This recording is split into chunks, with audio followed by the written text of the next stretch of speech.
Shadow Minister of Finance. I have to my right, joining me in the press conference today, Dr. Richard Sicharan, and he's a Member of Parliament for Caroni East, and he's the Shadow Minister of Health. We will be dealing with several issues today, so without further ado, we have quite a bit of information to share with you. So without further ado, let me introduce Dr. Richard Sicharan, who will treat with some matters for the country. Thank you, MP Tanko. And good day to everyone. I speak to you today as our nation is under a state of emergency and a countrywide curfew has been implemented from 9 p.m. to 5 a.m. Our Standard 5 students are unsure of the date of their SCA examination, and our 7-day rolling average for COVID-19 positive cases hovers around 380.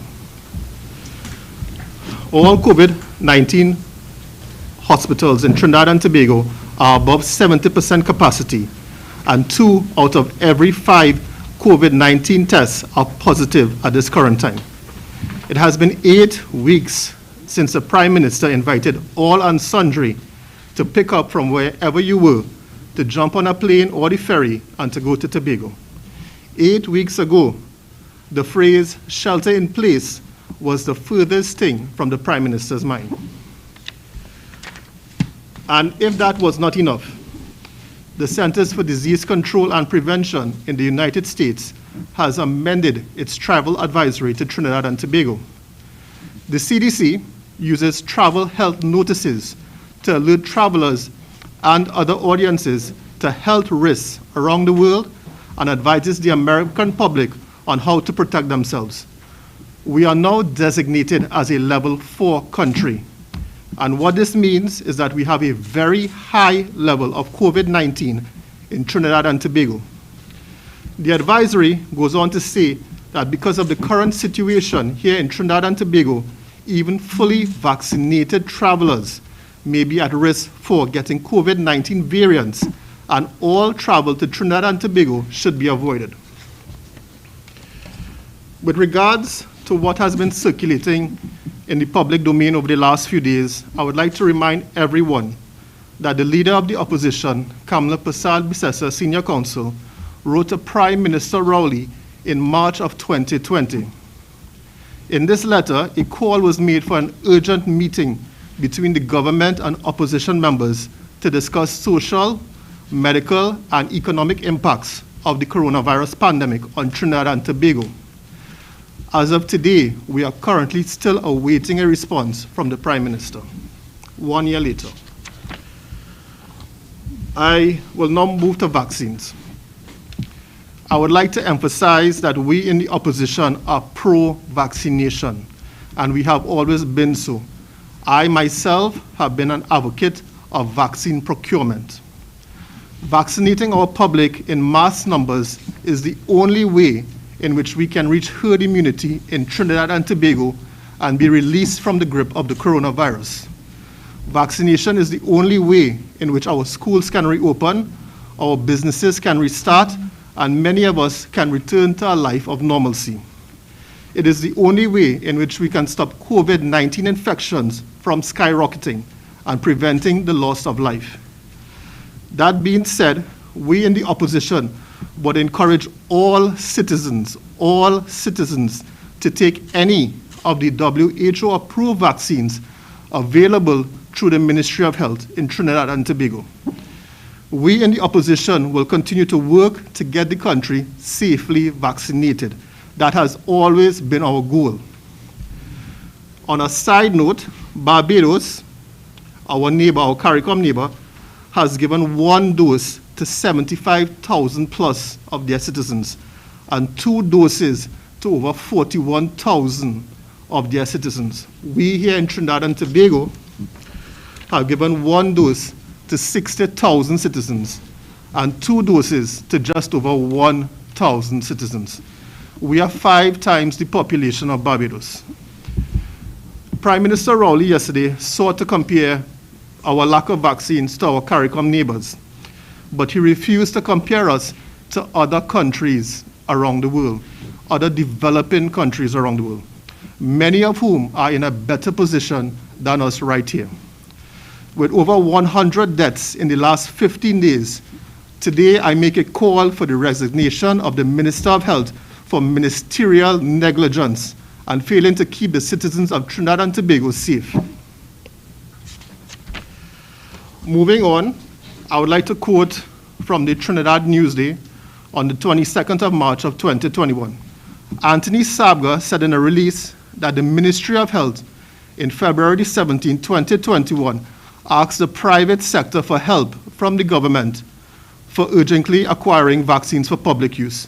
He went on to say in this release, a team from the Ministry of Health met with Answer Makal representatives, and the government had arranged to buy vaccines directly from Pfizer for US 8.4 million and had to confirm the order the next day or lose them. Sabga went on to say that an emergency board meeting was made and approval was granted. And the objective was Answer would purchase 351,000 doses for the people of Trinidad and Tobago from Pfizer. Now, why is this important right now? The US Food and Drug Administration, the FDA, has authorized the Pfizer vaccine for use in children from the ages of 12 to 17 years of age. And while children are generally spared from severe disease, they have been unable to be vaccinated because many of the vaccines on the market, in fact, none other, are authorized for children in the adolescent age group. Being unvaccinated has caused major disruptions in their lives with possible developmental consequences. Vaccinating children in this age group will increase the levels of immunity in Trinidad and Tobago and bring down the number of cases. Every person with COVID-19 provides the virus with the opportunity for infection as well as mutation, as well as exposing communities. We would have been able to resume secondary schools in September of this year had we gotten these Pfizer vaccines. The Prime Minister yesterday repeated what he has always been saying, that vaccines cannot be purchased in the global market. He cannot get vaccines. But just this week, Pfizer's chief executive officer, in an exclusive interview with Bloomberg, said that low and middle income countries had opted not to order the company's COVID-19 shot in 2020 when they were available for pre-purchase. Pfizer's CEO, Albert Bourla, has stated, I reached out to all nations asking them to place orders so we could allocate doses for them.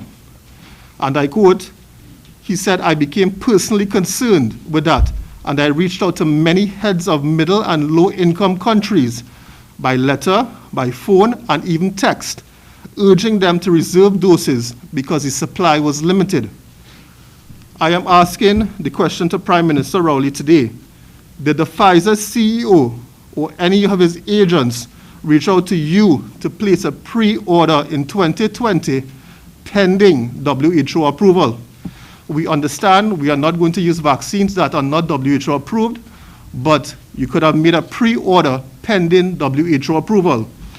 You see, Prime Minister, you missed the chance to acquire Pfizer vaccines for all of Trinidad and Tobago. You have now realized your mistake and have entered into talks with China's Sinopharm prior to Sinopharm having WHO approval. You could have done the same with Pfizer in 2020. Pfizer now has WHO approval, and with pre-orders in place, vaccines would have been reserved for us and shipped directly to Piaco upon its WHO approval. Pfizer's CEO has also announced that 40% of its doses, or more than 1 billion shots, will go to middle and low-income countries in 2021. So why is the Prime Minister telling us that no low and no middle-income countries can get Pfizer vaccines? This is not what the Pfizer CEO is saying. 1 billion shots are going to low and middle-income countries in 2021. Pfizer is also on track to deliver 3 billion doses this year to 116 countries.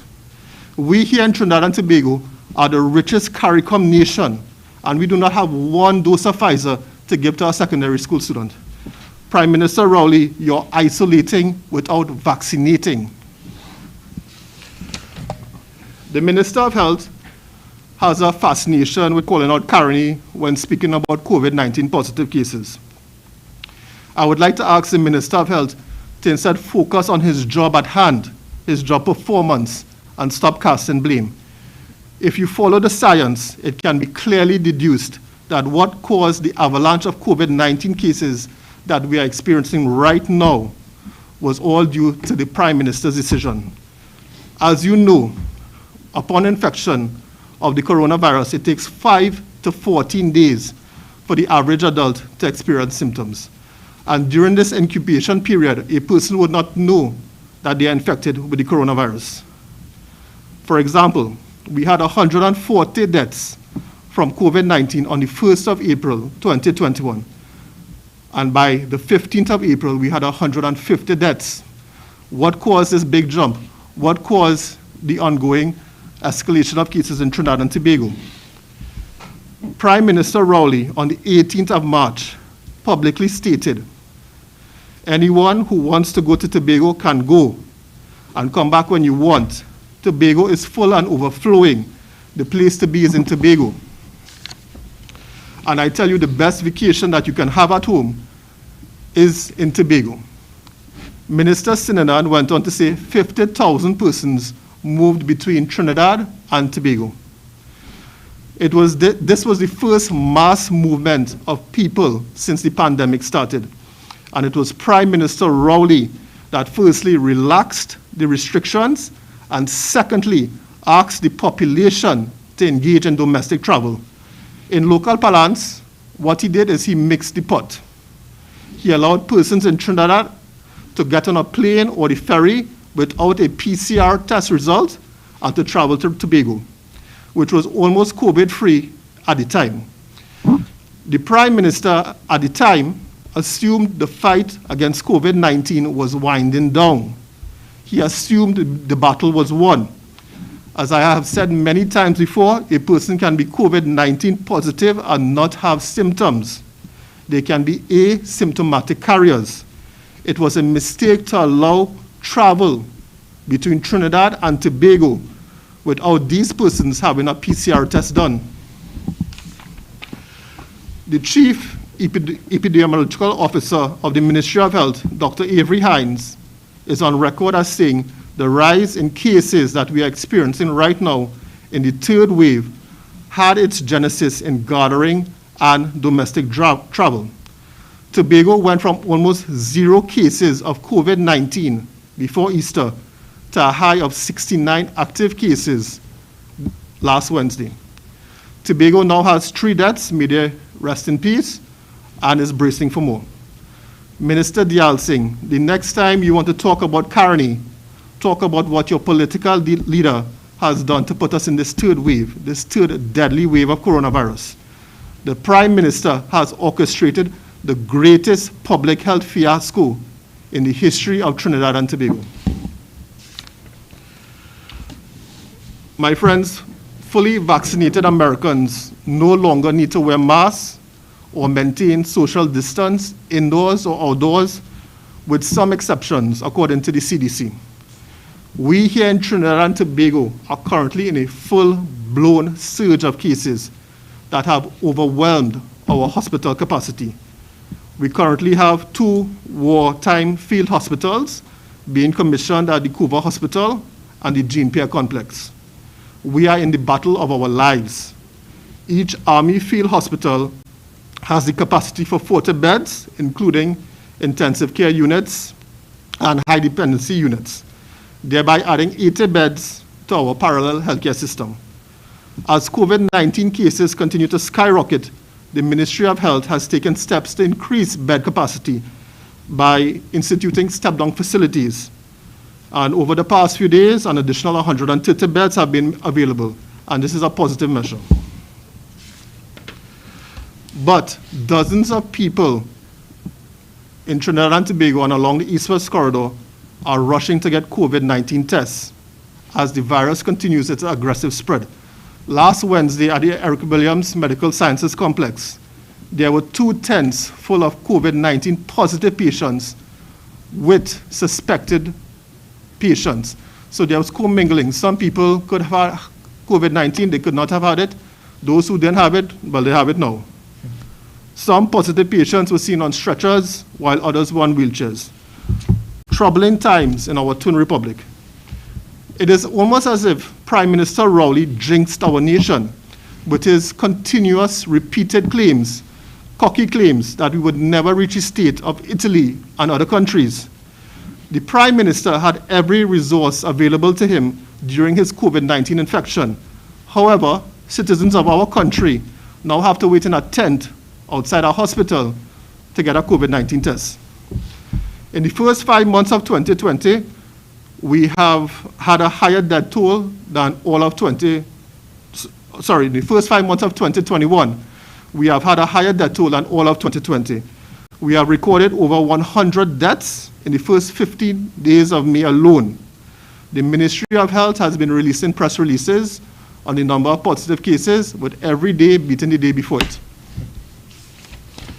We are currently having an extremely high percentage of infection within our population. We have a positivity rate of in excess of 40%, and that is a cause of serious concern.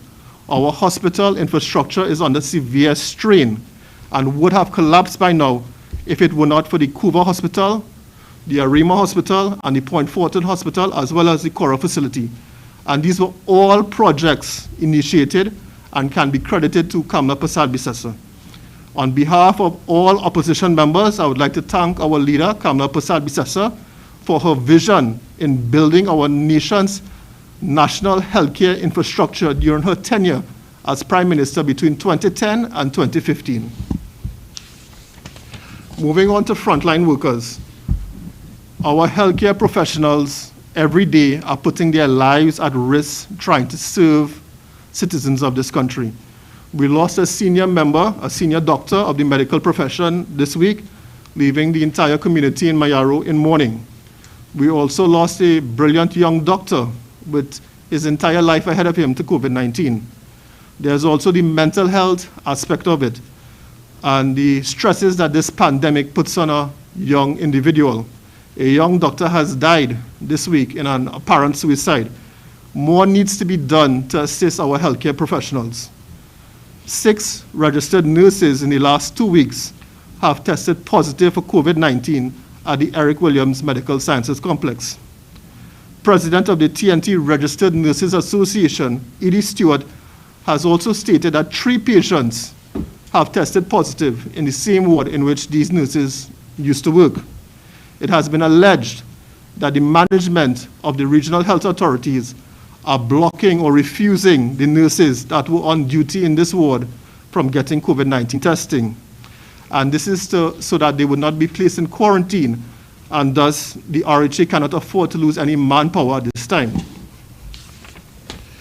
The RHAs are also hesitant to admit patients with, in many cases, severe medical issues, thus reducing services as a knee-jerk reaction to the rising numbers in the parallel healthcare system. Today, I am calling on the Minister of Health to test patients that are being warded with rapid antigen test kits to safeguard both doctors and nurses working in our healthcare system.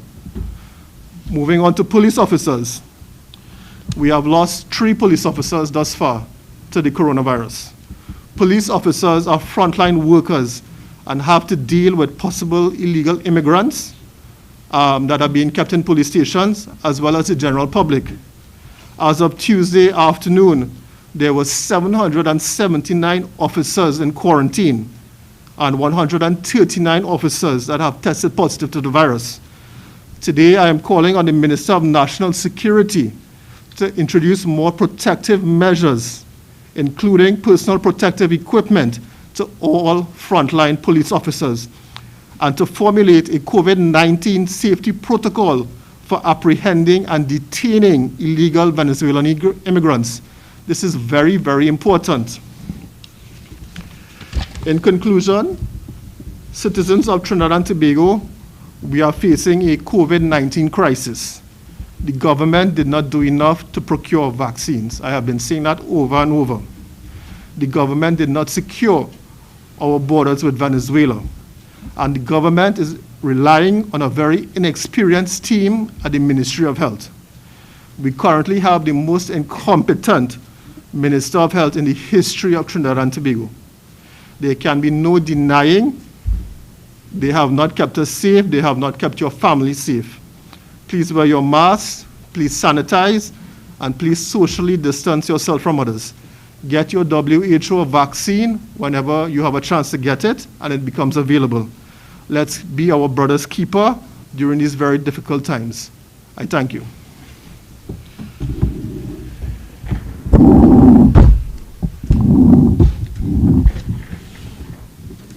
Thank you, Dr. Sicharan, for those very important words, sharing with us this condition of the nation's health services and health care. Good morning again, ladies and gentlemen. It is no secret that Trinidad and Tobago is in crisis. 2 years after the Minister of Finance boasted that the country had turned around, the economy had turned around, 2 years after he claimed that there was great success in terms of revenue generation, in terms of developing new sources of revenue and income, 2 years after that, 2 years after a budget named turnaround, our economy is in shambles and our people are literally struggling to survive. But 1.5 years after, this government refused to accept that COVID-19 presented a clear and present danger to the health and safety of our citizens. We are here today under a state of emergency because this same virus has now snowballed out of control into a pandemic of epic proportions. In the last 2 weeks alone, we have lost 98 citizens to a virus that was allowed to get out of control. And every day, we wait in fear to hear what the new numbers are, how many cases that have been discovered to be positive, and how many persons have lost their lives to this pandemic. Every one of us viewing today, every one of us knows someone who has lost their job because of COVID. Every one of us knows someone whose businesses have closed down because of COVID. Sadly, every one of us also knows someone who has passed because of COVID.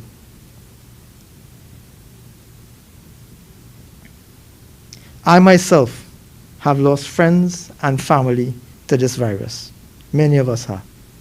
And by now, I am sure most, if not all of us, have reached this very uncomfortable position of living in fear, living in absolute fear of going outside to make groceries, living in absolute fear even that COVID will somehow manage to come into your homes.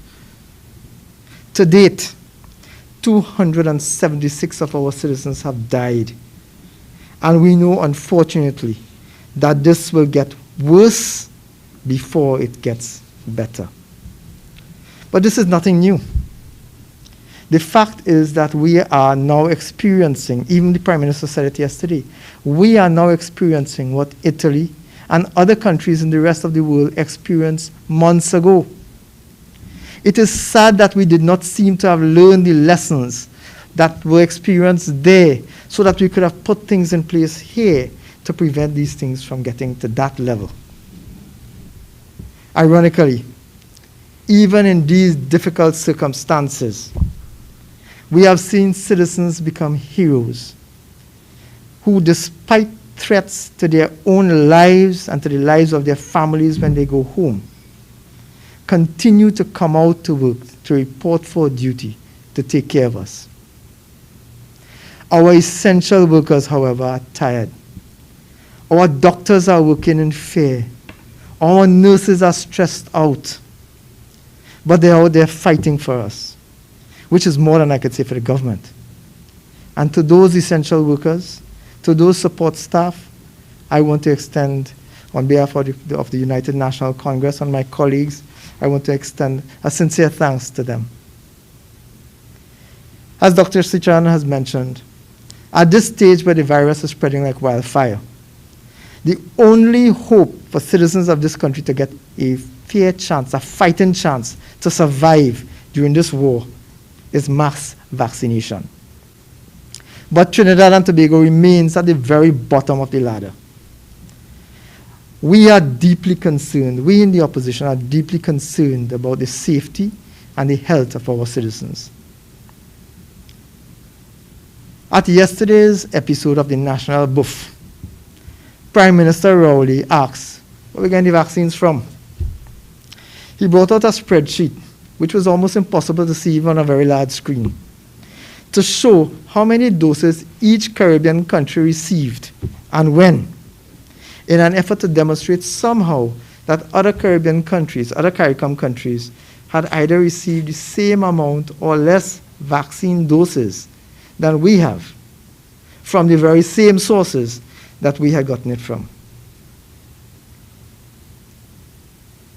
He was trying to create the perception that somehow we were all in CARICOM on the very same boat. Dr. Sicharan explained just now that in terms of proportion, Trinidad and Tobago has a smaller percentage of persons who have been vaccinated than the vast majority of the rest of the Caribbean. That is an indictment against the government of Trinidad and Tobago. I want to remind the population that early in February, Barbados received its first 100,000 vaccines from the government of India, donation from the government of India. I want to remind the population that at that point in time, when Barbados's Prime Minister and other Prime Ministers in the Caribbean were desperately seeking support and sources of vaccine to protect their population, our Prime Minister said that he was not going to beg for a gift. He refused to approach the government of India. It took Kamla Prasad Bissessa to nag the government of Trinidad and Tobago and to have to write to the Prime Minister of India herself asking for a donation. And while that was being done, Prime Minister Rowley, instead of seeking and pursuing vaccines, was complaining non-stop about vaccine apartheid and attacking the High Commissioner to India. Today again, I want to say thank you, Kamla, for the fact that Trinidad and Tobago got vaccines as far back as April this year. The Prime Minister is also on record as saying that the government will not accept vaccines until they have been approved by the WHO. That is ironic, as in another space, I had raised the fact that those vaccines that were provided to us by Barbados, in fact, were provided to us before the WHO gave approval for its use in Trinidad and Tobago. The vaccines were here for several days before it got WHO approval. So all this talk of the Prime Minister saying that we will only pursue these vaccines that have WHO approval, it's not true. The Prime Minister is also on record as saying that these very same Prime Ministers of the CARICOM countries who were seeking their country's interest to protect their citizens, he referenced them as beggars. Today, those persons, those countries are now reporting successes. And several of them are now indicated that they are going to be opening up their economies shortly. Barbados, I believe, is ahead of that. They are already receiving visitors. It is mind-boggling to think that the head of CARICOM, the chairman of CARICOM, has allowed Trinidad and Tobago to lag so far behind when the rest of CARICOM has gone forward. It's a classic case of nobody minding the store. Today, more than 95% of our citizens have not received a single jab of vaccines, and they have no idea when they will. But you know, somehow, this Prime Minister has managed to find an opportunity to blame Kamla for that too. For all of last week, the Prime Minister and the Minister of Health were crying figuratively and literally. They were crying all over the place that Kamla Persad-Bissessar and the United National Congress was somehow undermining this vaccine program of the government. That is utter rubbish. The demand for vaccines at this point far exceeds the supply.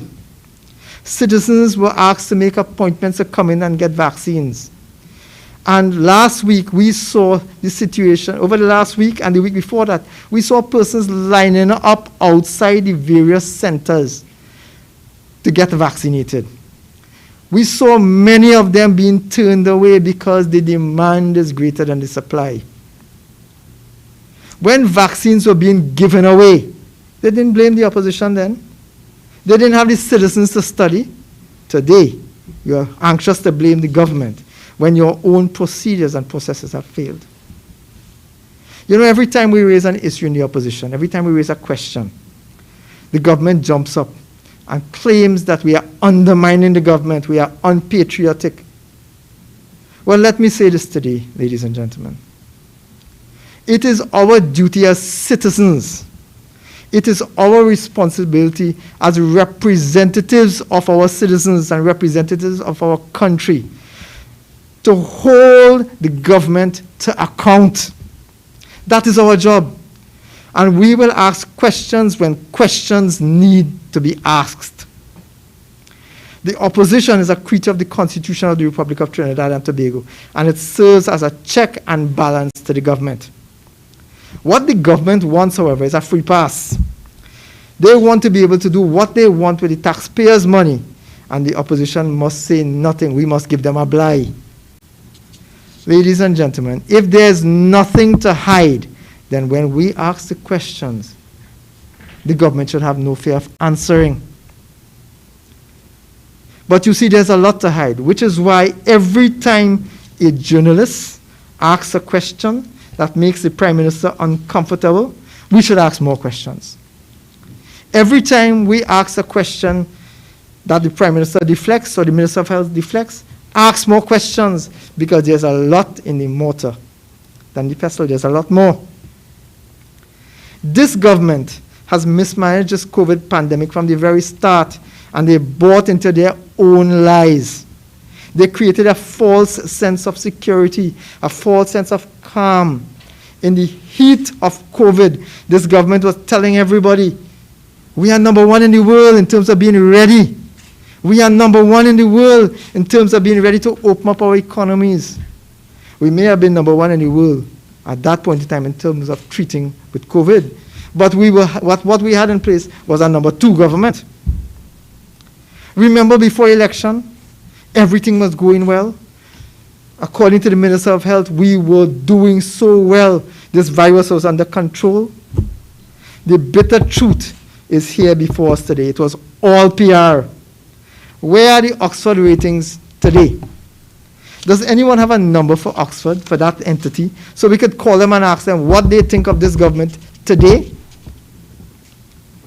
Yesterday, in the Prime Minister's press conference, in the BUF, the National BUF show, the Prime Minister asked the population to imagine what would have happened if we didn't have the health facilities like the Cuba Hospital, the Arima Hospital, the Point Fortin Hospital, the teaching center at San Fernando, etc. Well, I agree with MP. I agree with MP Sicharan. Today, we should report and repeat, thank you, Kamla, for having had the foresight to build these institutions so that the government today can finally make use of them to serve the citizens of Trinidad and Tobago when we need it most. And that was why they were built. They were not built to pack up as white elephants as the government did for the last 5 years with Cuba Hospital. And one of these days, not today, one of these days we'll talk about how the government, the same government, cried shame and blame upon those very same hospitals that they are now using to serve the population. Ladies and gentlemen, I remember the Minister of Health not so long ago repeating a boast that he made months ago, that the government of Trinidad and Tobago has enough personal protective gear. They have enough personal protective equipment for its purposes to suit the needs of this country. We had enough PPE for everybody, according to the Minister of Health. You remember he said we had 1 million plus syringes with more on its way, but we didn't have 1 million doses to put in the syringes. The Minister of Health is accustomed to coming before the population and giving them this information that makes us believe that they have things under control, but they do not. Today, we have frontline workers, we have police officers, doctors, nurses, attendants at the hospitals, suffering and dying from COVID. In a recent newspaper article, we are told that over 2,473 police officers have been in quarantine since March last year, when COVID first came out, to now. Over 2,473 police officers had to experience quarantine. Several have died. Several have tested positive. 700 and something plus have tested positive. Those are police officers. We know doctors have died. We know nurses have died. If there was enough PPE for everybody, why is this happening? And you know, we still have social media footage showing police officers engaging with members of the public, doing their jobs to protect us without adequate PPE because they have none. It's all PR. For once, the minister should come to the population and tell us the truth. Stop hiding behind gimmicks. You know, as I talk about gimmicks, it was a shocking experience for me to read on social media, to read in a newspaper, online newspaper, that the government of Trinidad and Tobago, the Ministry of Health, had planned to hold an opening of a field hospital. They were planning to hold a ribbon-cutting ceremony. Well, I thank God for social media, because after the pressure that they got from social media in terms of that foolhardy public relations gimmick, they backtracked and pushed some poor operating officer under the bus, as if operating officers are the ones who make decisions for the Ministry of Health and for the Minister of Health. Because if that is true, then that explains why we are in the crisis that we are in. If junior officers have the authority and the right to make financial decisions that will impact the safety and the purse of the citizenry, then that explains why our healthcare is in the crisis that it is in. You are playing with public's lives, with people's lives, and that does not sit well with the opposition today. I call today on the Prime Minister and the Minister of Health to abandon the PR blitz, to abandon this petty blame game that you rush to come to in every one of these national buff campaign programs. Abandon it. Let us all focus. Heed the call of the leader of the opposition and other members of civil society. Let us all come together to build consensus on the way forward, because clearly you do not know what you are doing. You are making things up as you go. This country is fed up of hearing overnight of changes and unchanging of those changes by legal notice without the population being aware until after the fact. We could politic afterwards, but today we need to focus on the safety and the health of citizens of this country. And while I say that, I noticed in today's newspaper an even more uncaring, insensitive comment by another minister. Today we are told that WASA intends to charge $3,000 to individuals or households for metering. Imagine that Trinidad and Tobago is in a crisis now. People do not know where their next meal is coming from. Literally suffering day to day, meal to meal, paycheck to paycheck. And today, we have to hear that the minister intends to charge households $3,000 for a WASA meter. You can't get more insensitive than that. You can't, and you know what $3,000 is? Just to put it into perspective, the government is talking about a salary review grant, a salary relief grant. The government is speaking about a salary relief grant of $1,500 per month for the month of May, and it had given them $1,500 to needy persons before, last year. $1,500 per month. Those are people who were desperately in need. It would take 2 months of that grant for these persons to be able to afford these WASA meters. But the minister doesn't care. You see, when you sit in ivory towers and you make policy decisions, you do not know what is happening at the ground level. Ladies and gentlemen, as a party, the United National Congress, as a party, remains committed to the fight against COVID, despite the sound bites, despite the narratives being peddled by our opponents. The United National Congress remains committed to the fight against COVID-19. We started it. We led it. We started the fight against COVID when the government was saying it's not yet important. When the very Minister of Health was saying it's a minor thing, it's not likely to affect us. The UNC was the one who raised these issues. And we continue to raise the issues despite the allegations by the various ministers that we are not doing it for right purposes. I want to remind the population again that it was the United National Congress and civil society that stepped up last year when the government failed to provide thousands of hampers. It was the United National Congress and corporate society that stepped up when the government failed to provide masks and sanitizers for persons and cleaning solutions. Ladies and gentlemen, like many of you, I have become tired of hearing the same promises that thousands of vaccines are coming from this source or the other source. I am tired of hearing from the Prime Minister.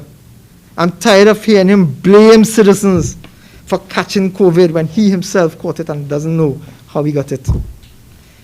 I am tired of hearing that they have a plan and it is still stumble, fumble, and mumble in implementation, while citizens pay the price. If you have a plan, ladies and gentlemen, if the government has a plan, then the time to share it with the population is now. What are we waiting on? What's the plan? They don't have a plan. The Prime Minister came and announced a state of emergency last night. Civil society has been calling for this for a while.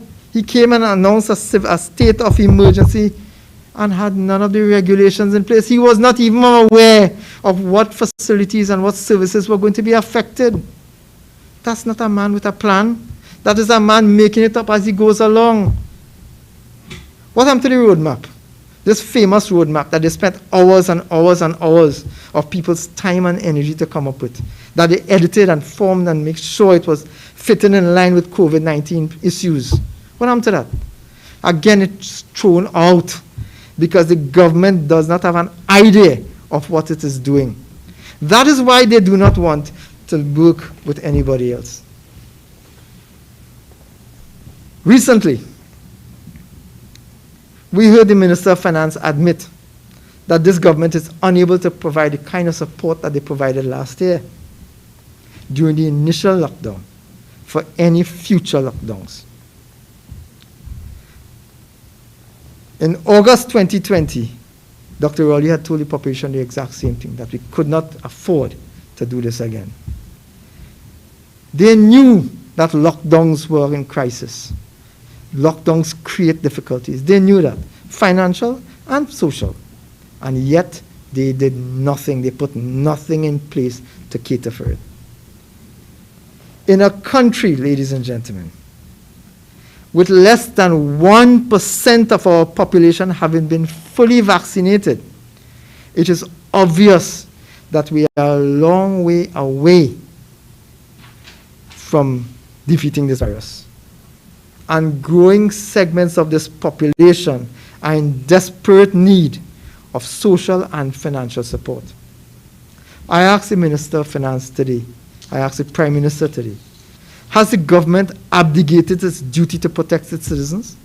How can you come and say we are not going to be able to provide support for you if we have a next lockdown? How can you say that? You don't have a clue as to what is going to happen.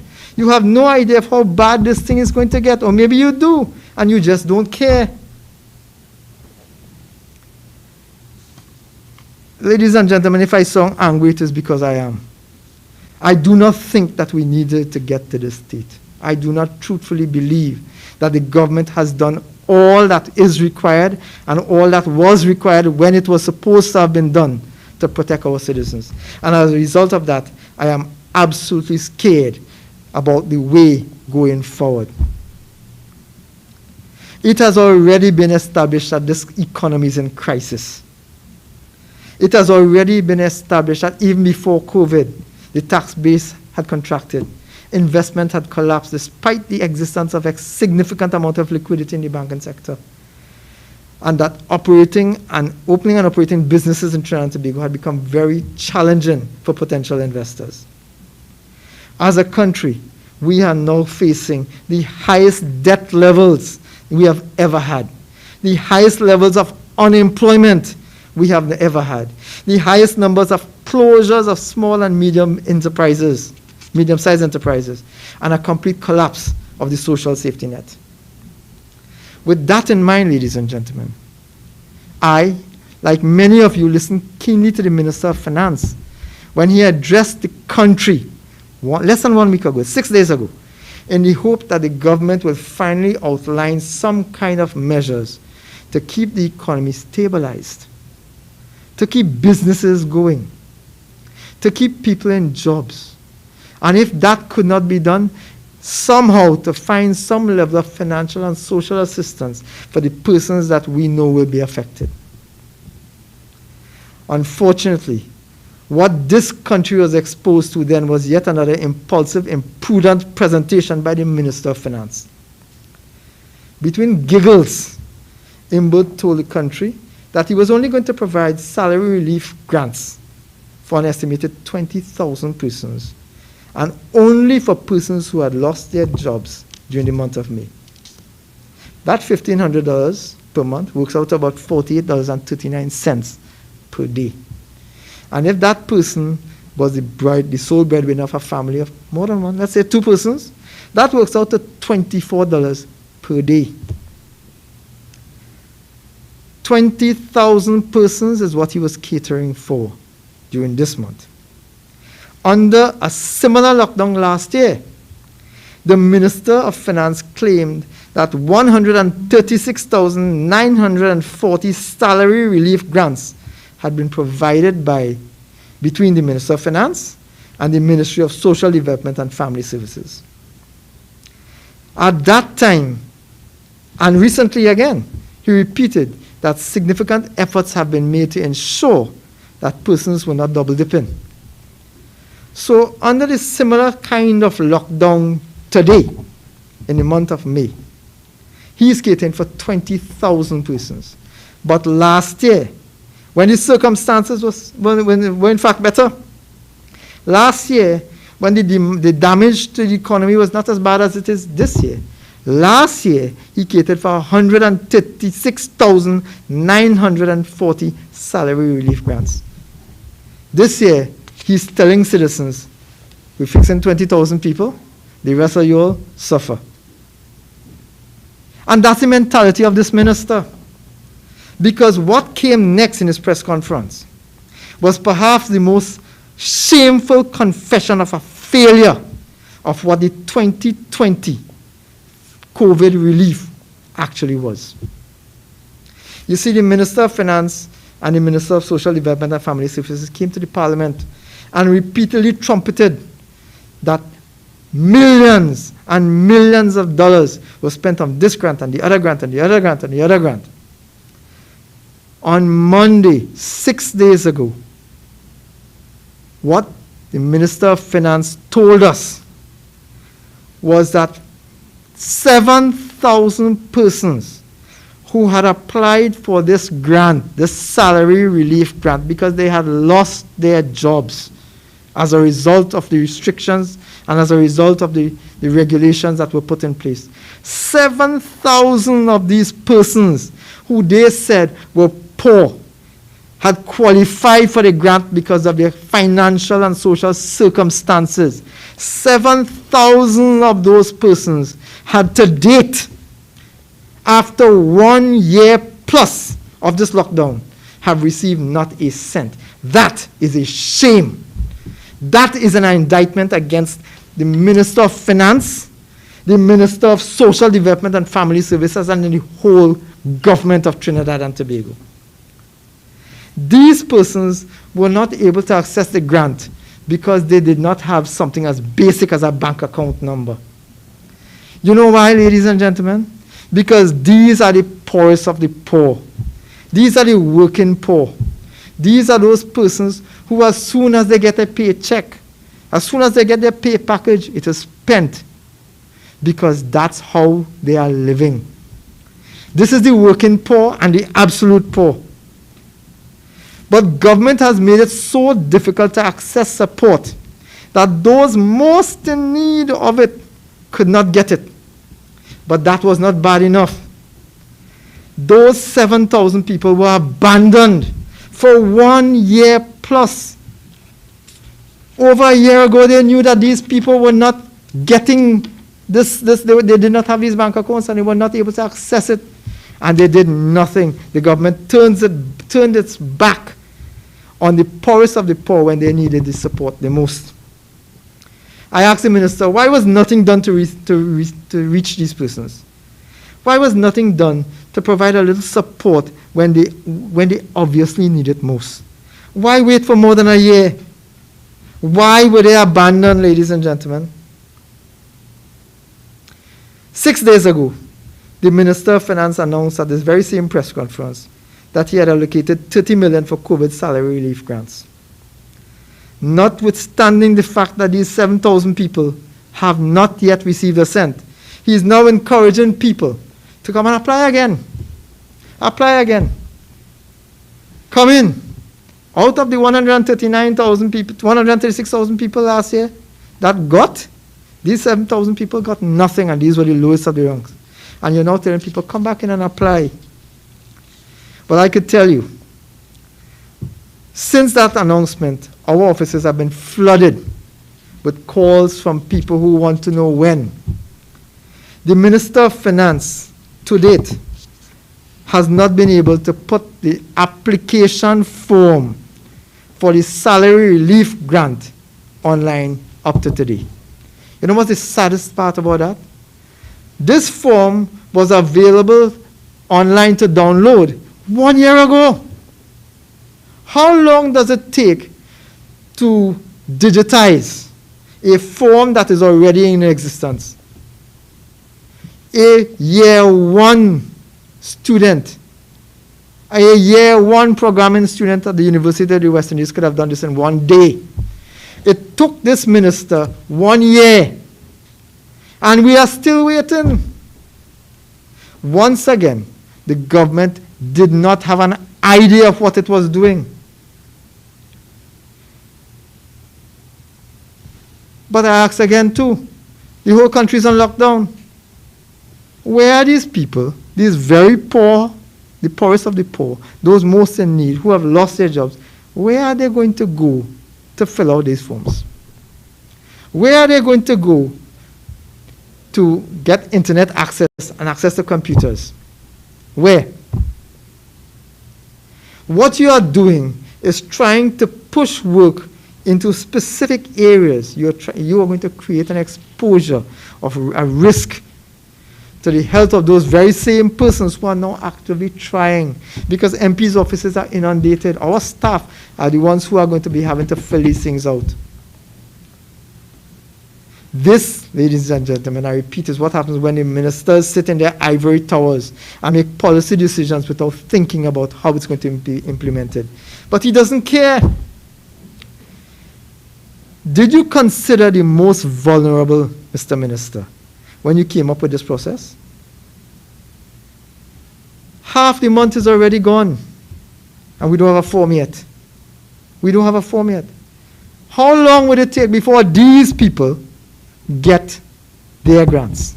And how are they supposed to survive in the meantime?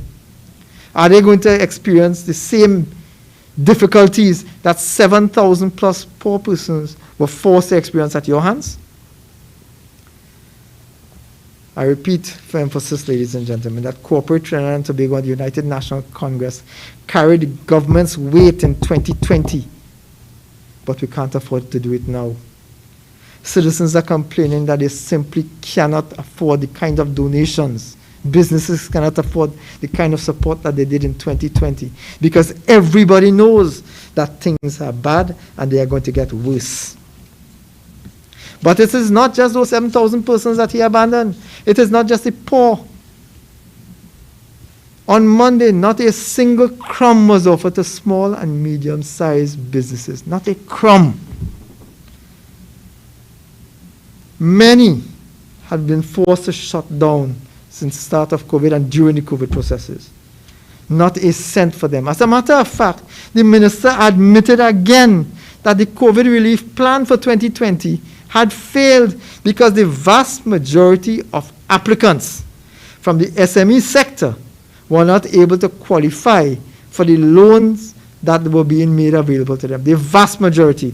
In fact, more than three-quarters of the funds that were allocated to the financial institutions to provide these grants, more than three-quarters of the funds remained unused. Ladies and gentlemen, and this is for the rundown. In March 2014, the country in 2020 got nothing. And on Monday, they were treated with the same disrespect and disregard by the minister. So here you have people, you have abandoned the people in need. Businesses have been abandoned. You have made no efforts to fix the shortcomings in the programs. You have made no effort to give those who are desperately in need of a hand up. And why? Why? As you walk around this country, ladies and gentlemen, everybody knows, you will have seen them, hundreds of businesses on the main roads and side roads. Hundreds of businesses were closed even before this lockdown. SME sector, which is a lifeblood of employment and revenue generation, was allowed to collapse. It is no wonder then that the government tax base has contracted. They created a scenario where the revenue stream from taxes from the SMEs was going to drop. They created the problem now that they are now trying to fix. Because SMEs have closed down, because the businesses have shut down, less revenue is coming in. But I have another question, ladies and gentlemen. I want to know what has happened to all that money for the 7,000 persons who got nothing. This $229 million for the SMEs that did not get used. What has happened to that money? Where did that money go? Why didn't the minister, when he was boasting in the parliament for the budget 2020, why didn't he tell the country the truth? Don't small businesses and people matter to this Minister of Finance? On Monday again, the Minister of Finance tried to create the impression that this government had spent $5 billion for COVID relief. But that is not true. Of this $5 billion that he's reciting, $3.7 billion constituted one-off payments of repayments in what was in effect forced debt by the government. Imbut was doing nobody a favor. He owed this money and it was holding it like punishment over citizens' heads, those very citizens who dutifully had paid their taxes, put their VAT in, those businesses who had paid their VAT in. he traumatized and terrorized those same business persons and individuals to get their money, forcing them to lend this money to the government without their required authority. So it is not $5 billion. It is 1.3 billion at maximum. But it gets worse. Also on Monday, the Minister of Finance jumped up and told everybody on TikTok 600 hampers per constituency were going to be given. On Monday, 625,000 across the country. Do you know, ladies and gentlemen, that from then to now, the truth has not been told by this very same minister? From then to now, on the very same Monday, MPs received a letter that said that we were going to get 400 hampers, not 600 hampers. So the minister is saying one thing, the Minister of Finance is saying one thing, and the Ministry of Social Development is saying something else. Like nobody knows what's going on in this government. Nobody knows who's minding the store. The Prime Minister is too busy playing golf, and the Minister of Finance, I don't know what he's doing.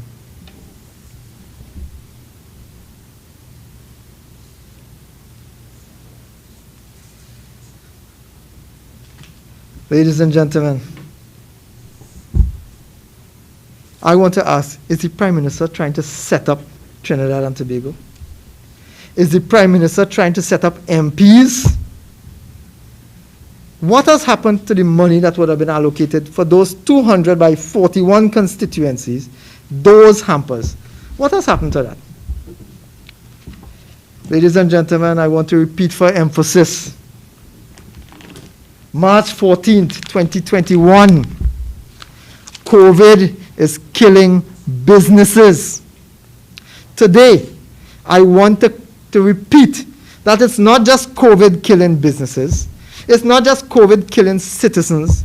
The government has a hand because of their failures, because of their repeated failures. The government has its hand in causing the death of the SME sector, in causing the closure of businesses, and unfortunately, because of their lackadaisical attitude in pursuing the vaccination of our population, in the deaths and illnesses that have now fallen onto this country.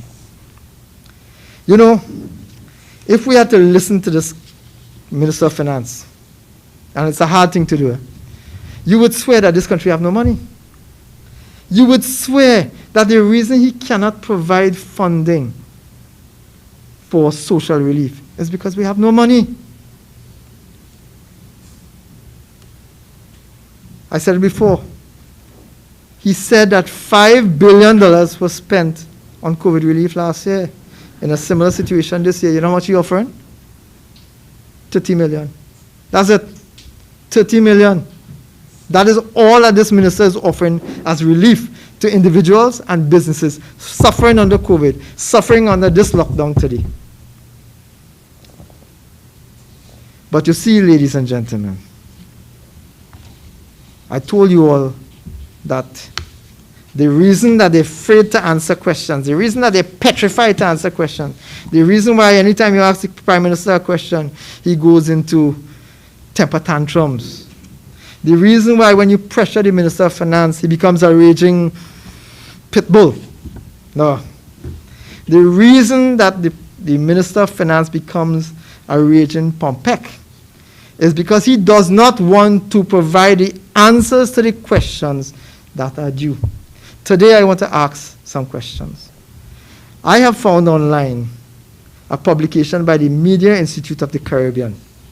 It's available online. And in this publication, I have been able to identify and to verify to a very large extent the amounts of money that has been made available through loans and grants to this government of Trinidad and Tobago over the last year, April last year to now.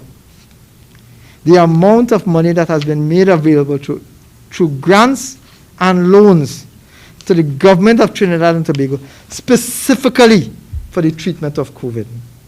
Specifically. Allow me to share some of these with you. From the United States of America, in addition to 2 field hospitals, Trinidad and Tobago received $475,000 US from the Center for Disease Control and Prevention. That's in April 2020. The Defense Force also got a further $88,000 US. That's in April 2020. Also in April, another $50 million US was provided by CAF. In June, 2 loan agreements, a total of $150 million US again. From PAHO, $5.3 million was provided. Those funds were to be used to assist in the training of healthcare workers and officials and laboratory personnel to strengthen data collection and surveillance in the form of equipment and personnel, as well as to the implementation of risk and communication plans. From the IDB, in June 2020, the government received $100 million US in a loan from the IDB. In February 2021, they came again and gave the government a further $24.5 million. From CAFA, CAFA received a loan, a grant of $750,000, which was to be used for the application of support services throughout the Caribbean to the various members of CAFA. From the World Bank, in June 2020, $20 million US for Trinidad and Tobago's COVID-19 emergency response project that seeks to strengthen national systems for public healthcare preparedness. From the Caribbean Development Bank, $210 million. From the HSF, the government has already withdrawn $1.2 billion and is threatening to withdraw even more. Ladies and gentlemen, this works up to a tidy sum. This works up to a significant amount of money that was put into the public domain, offered to the government of Trinidad and Tobago for the assistance in dealing with COVID. It works up to about $10 billion. Where has that money gone? Because the government is now telling citizens of this country that we don't have money for you. We don't have money. We are only going to provide support for 30,000 million. We are only going to provide support for 20,000 persons, and that totals $30 million. But that is not all. This $10 billion is not all. This $10 billion given to the government for the last year, this is over a 12-month period, this is not all. And that's why I say you must ask questions. Almost as an oversight yesterday, because it was not part of the Minister of Finance's press conference. It was not part of his brief. He didn't say it openly. It fell upon a journalist to ask a question about this China loan. This loan from the government of China of $1.4 billion TT that the government said that they were working on since last year. Add that to $10 billion. The government has had access to more than $11 billion in the last year to spend on COVID relief. And that is outside of budgetary support from our normal revenues and expenditures.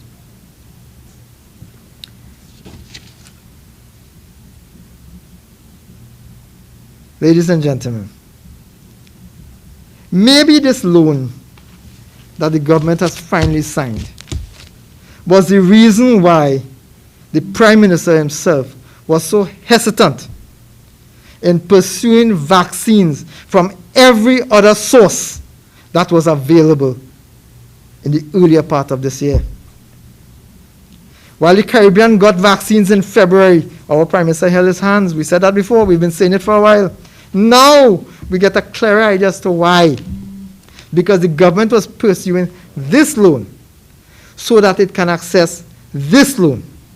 That is why the offer, as Dr. Rishi had mentioned before, from the business sector was ignored. They didn't want it. That is why the government did not pursue even the donations from India until the UNC pushed them, until the leader of the opposition forced their hands. You see, this is why I say that the government has a hand, that the government is responsible, not just for killing the businesses, but for the deaths of citizens in this country. This Prime Minister has never thought about the fierce urgency of the now. And as a result of that, lives have been lost. People have died. And billions of dollars have been spent fixing a problem which did not need to get as bad as it is today. But this is not just an issue about secret deals, you know. This is not just an issue about a secret deal. This is not just an issue about an arrangement with the government of China. We understand that the government must borrow. We understand that the government will seek revenue streams wherever it can in the circumstances. But just for completeness, I want to reference that the only conditionality that we were able to get from the minister at that press conference was the fact that a percentage of this money must be used to purchase vaccines from China. And that is why the government was willing to wait until this money. That is why the government was willing to wait until this money became available before it proceeded with vaccines for this country. And while they were waiting, citizens were dying. But this is also a procurement issue. You see, one of the things that the procurement regulations and the Procurement Act gave authority to the procurement regulator to do is to oversee all loans or contracts between the government and any other entity. The government, when it started last year, and I want you all to remember, because when the Minister of Finance said that it was in negotiation, this loan with China was in negotiation for more than a year. It wasn't negotiated at a point in time before the amendments to the procurement regulation were brought.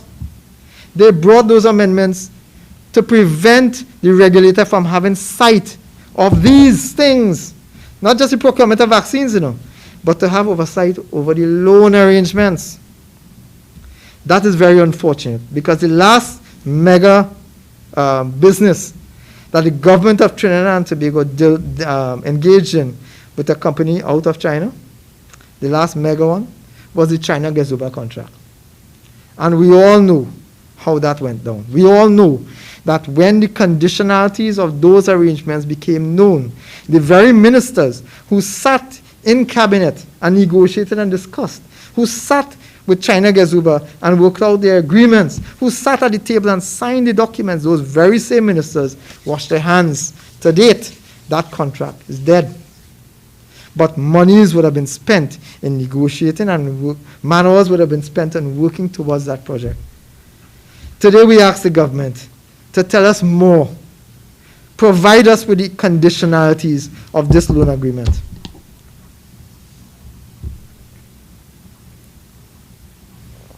I've been asked to clarify, so I want to. In reciting the amount of money, I recited the amount of money that was provided to the government of Trinidad and Tobago. And a lot of that was in US. A lot of that was in US. Which means that we have to pay those loans back in US. Some of it was in Canadian, and some of it, like the Chinese loan, was in the euro. To make it easier, I added it all up into TT dollars. And what that tells us, ladies and gentlemen, is that over 10 billion TT dollars, plus this 1 billion, so let's say 11 plus billion TT dollars, has been at the government's disposal for the last year to sort out, to fix, to work with the healthcare system to treat with the crises of COVID, and God alone knows what they did with it.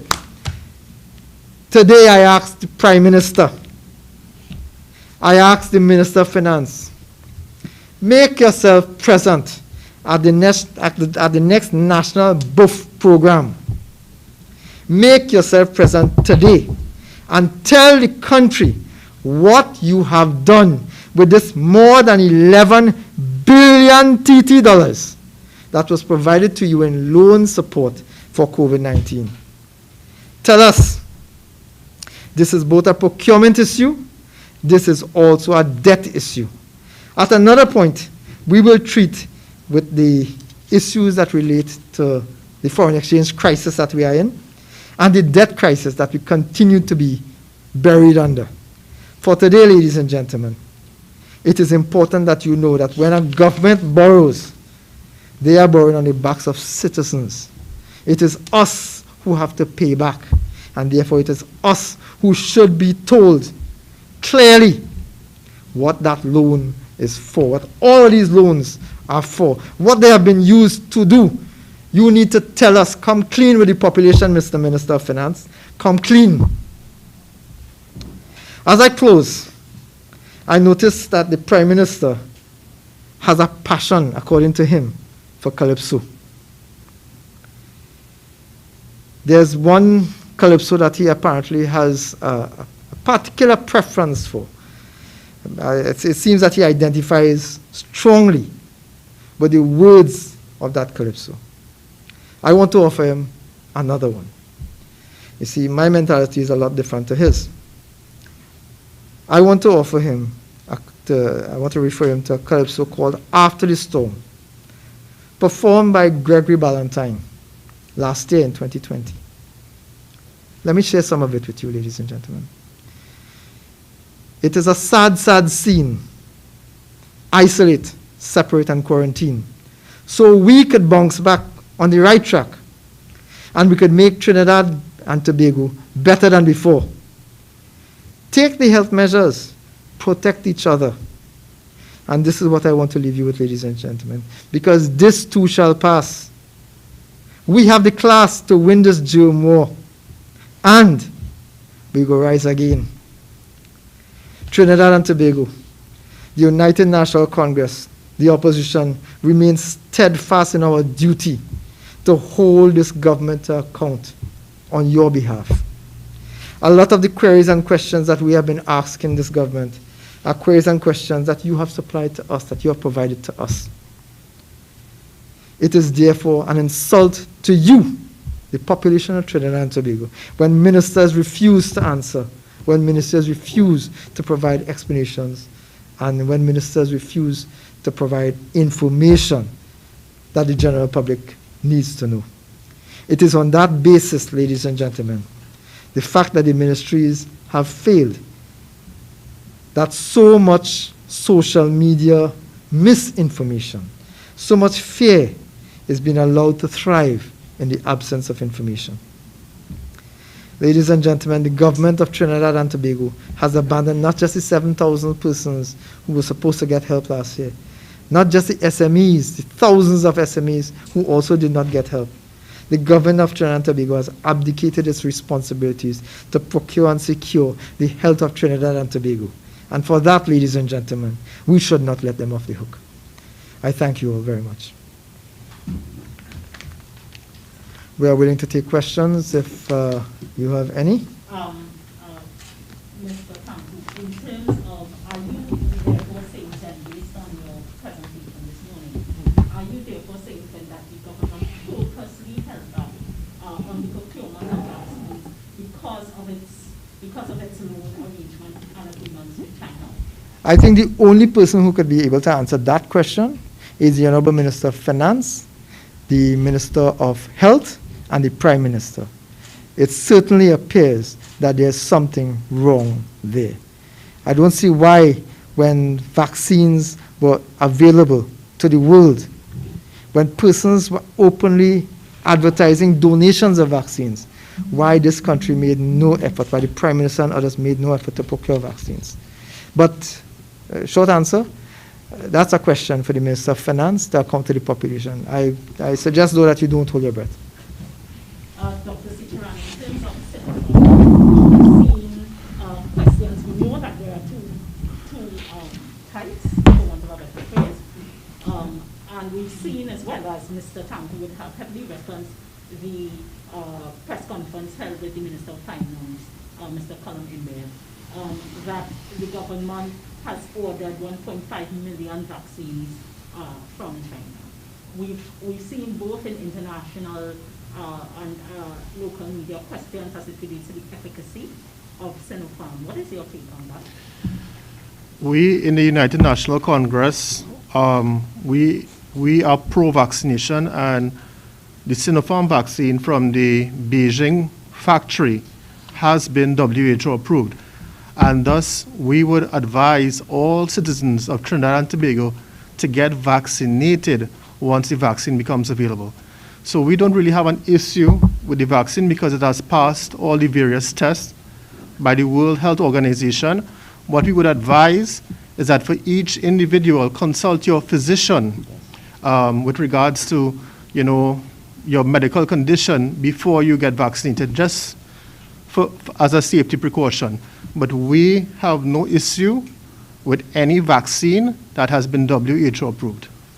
We've also seen as well an MFO survey and it spoke to vaccine hesitancy and the problems that can create as it relates to herd immunity in Trinidad and Tobago. How do you think that plays a role into vaccine uptake and getting people to buy into vaccine? That definitely plays a role, and what we would have liked to see is that the Ministry of Health would have had more public education measures in terms of print media, in terms of television, in educating the public about these various vaccines that are currently in circulation globally. What they are doing is they are having the doctors in a press conference present very, very detailed and complex information to the viewing public. And not everyone would be in a position to understand that. Even myself, I have to sit down and I have to take it in a lot of times to comprehend a lot of what they're saying. It's very complex. So I would have preferred, ads on the television, ads on the print media, even on the radio, getting persons more acclimatized to the fact that we are in a situation where we need everyone to get a vaccine once they are medically able to get one in order for us to reach herd immunity. And another issue we have is that the fact that Pfizer has been authorized for adolescents as well, from the age group of 12 to 17 years. And that is a huge chunk of our population. And that would allow us to reopen schools as well as contribute to herd immunity in our population. Now, you've spoken to Pfizer before, but in that same article that you referenced, they were saying that they've had 3 tiers of pricing for Pfizer. Yeah.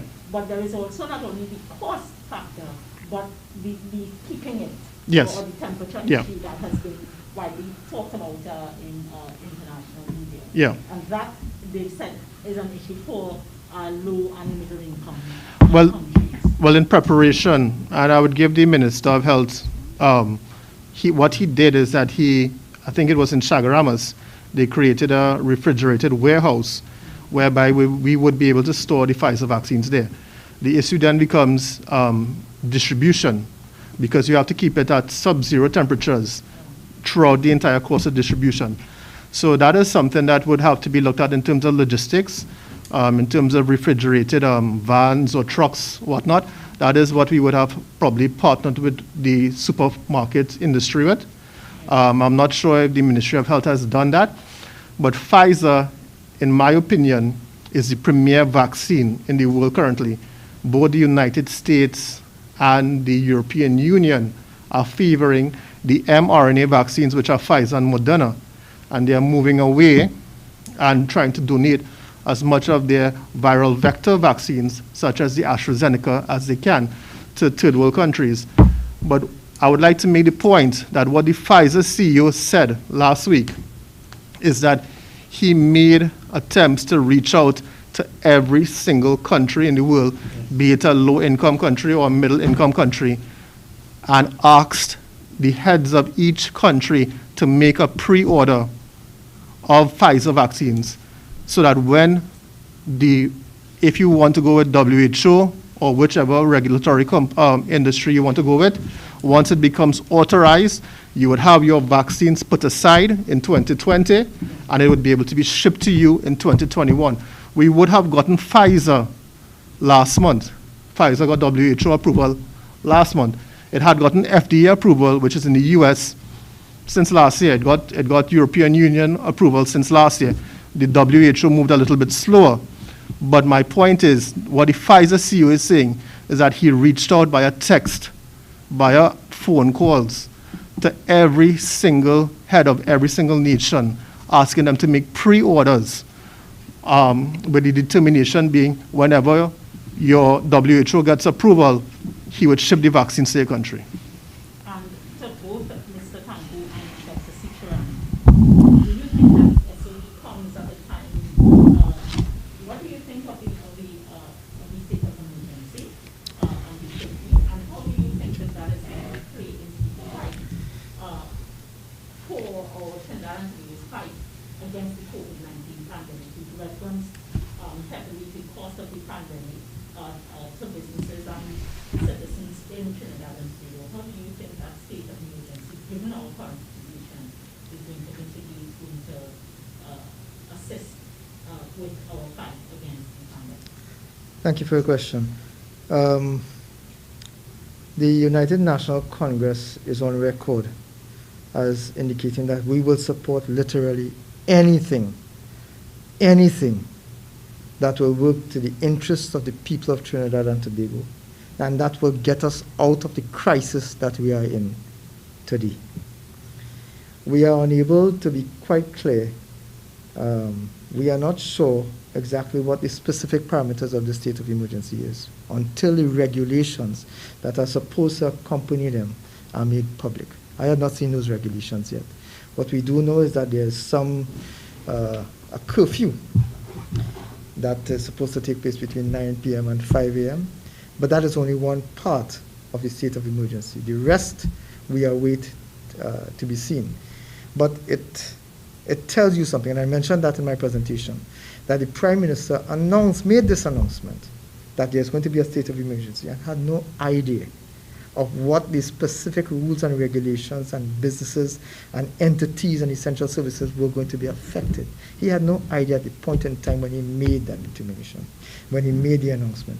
And that is because they do not have a plan. All they were doing is responding. It's a knee-jerk reaction. We will continue to support any initiative that will help Trinidad and Tobago get out of the hole that we are in at this point. And in terms of this is my last question.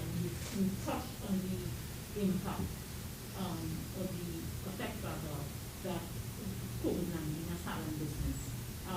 And as both you and Dr. Sicharan have said, we believe that the worst is yet to come. If this were to be prolonged, say, for another 3 months, what do you think the economic impact of this is going to be on Trinidad and Tobago, and how do you see the country moving out of that? A lot of that will be based on speculation, but if the more recent experiences are to be used as a basis on which to judge the crisis that we are in, let me start by explaining a bit more. The spread of COVID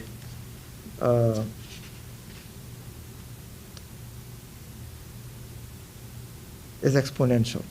COVID spread is exponential. So one person affects multiplicity of persons, and they express multiplicity of persons, etc.